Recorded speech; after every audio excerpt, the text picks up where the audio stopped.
Isinailalim sa 3 araw na digital literacy training ng Department of Information and Communications Technology o DICT Bicol ang 63 estudyante mula Albay nitong July 15 to 17, 2025. Kasama sa ginanap na training sa Tabaco National High School sa Tabaco City, ang first-year education student na si Steven Beltran ng Lanting Casaul College sa Tabaco City. Malaking tulong daw sa kanya ang training lalo pat kailangang maging bihasa siya sa paggamit ng Microsoft Office tools.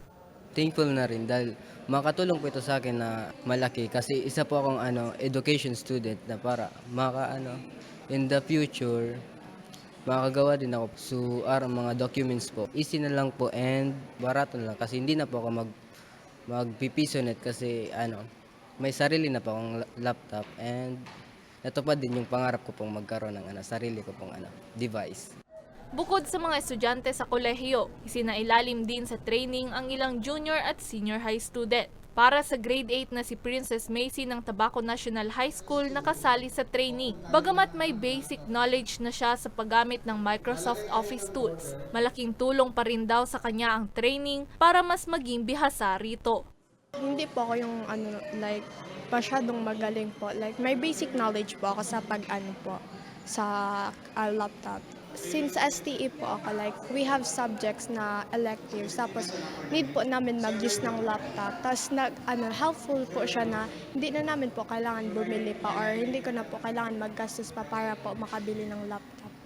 Ayon kay Engineer Antonio Bonganay, Provincial Officer ng DICT Albay, ang aktibidad ay bahagi ng kanilang Project Click. Layon daw ng kagawaran na matulungan ang mga mag-aaral na mapalawak pa ang kaalaman ng mga ito sa paggamit ng Microsoft Office tools tulad ng MS Word, PowerPoint at Excel. Maging ang tamang format sa pagsulat ng mga formal letter at ang pagprotekta sa personal na impormasyon ng isang individual. With this na matawan ta sinda ki proper training, so iba pang mga options, iba pang techniques para mas mapagayon ninda ang sa indang pagre-report, magagamit ninda, maukudan ninda, and magagamit ninda sa indang pagsusubmit, and hopefully ining mga naukudan nindang unyan, bako lang digdi sa eskwelahan, kung bako sa indang ng pagtrabaho letaran.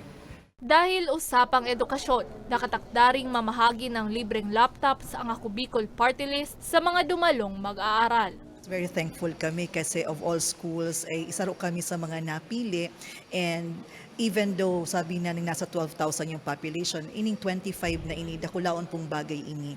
Kasi sabi nga ako subago po ni Ma'am Bing Israeli ang samuyang principal na kung mga ngaipuan man ang kaklase, kang laptop, pwede man nidang i-share. And bakulang sa kaklase, pwedeng family members.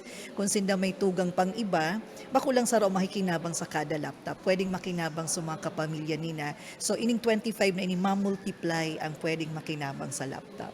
Gaganapin ang turnover ng mga laptop sa katapusan ng Hulyo. Para sa mga balitang Tatak Bicol, May Insinares.